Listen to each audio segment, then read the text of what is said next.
Jack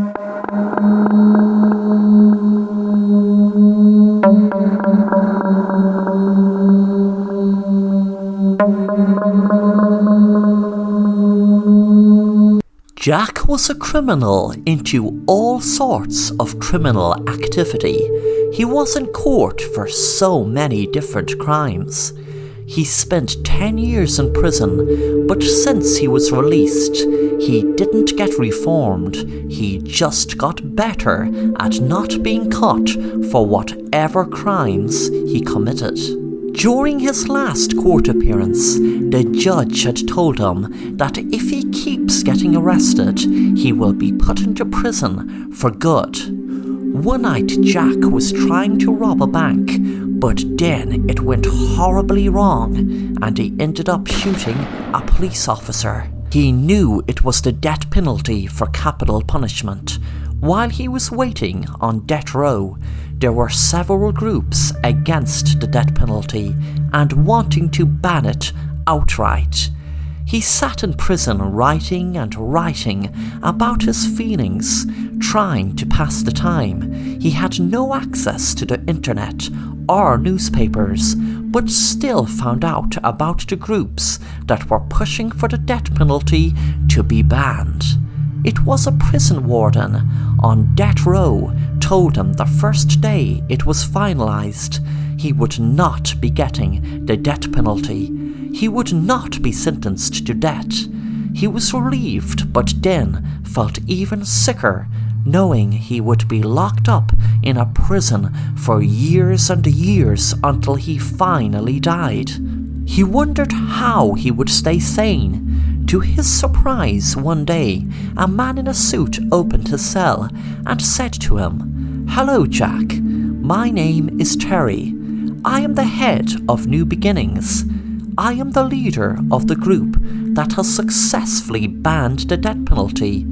You are the first person we are trying the alternate punishment out on. You just need to go through a quick operation and then you are free to go out into the outside world." Jack couldn't believe his ears and knew there must have been a catch. The next day he was lying in a room with doctors all around him, and when he woke up, the doctor said, "Hi Jack, your procedure is done and you are free to go."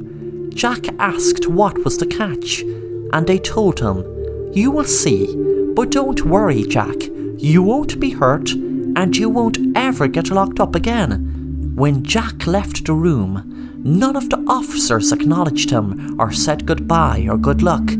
When he was walking down the street, no one acknowledged him. It wasn't until he tried to make a phone call from when he was home he found something strange. No matter what number he rang or text he tried writing, nothing happened. He knocked at his friend's door. There was no answer. Suddenly his friend's car pulled up in his driveway, and Jack said, "They set me free," but his friend didn't seem to hear him. He didn't see him. And then he knew the new punishment for him not getting the death penalty was being immortal, invisible, and alone, with no chance of lifting an object to let anyone know he was there. He knew he was immortal because there was a voice inside his head told him.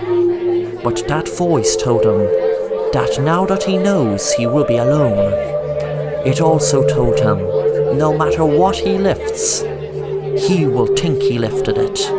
He will think he opened doors. He will think he threw glasses if that's what he done. But to anyone else, there will be no one or nothing there. Jack would be invisible, alone, and immortal.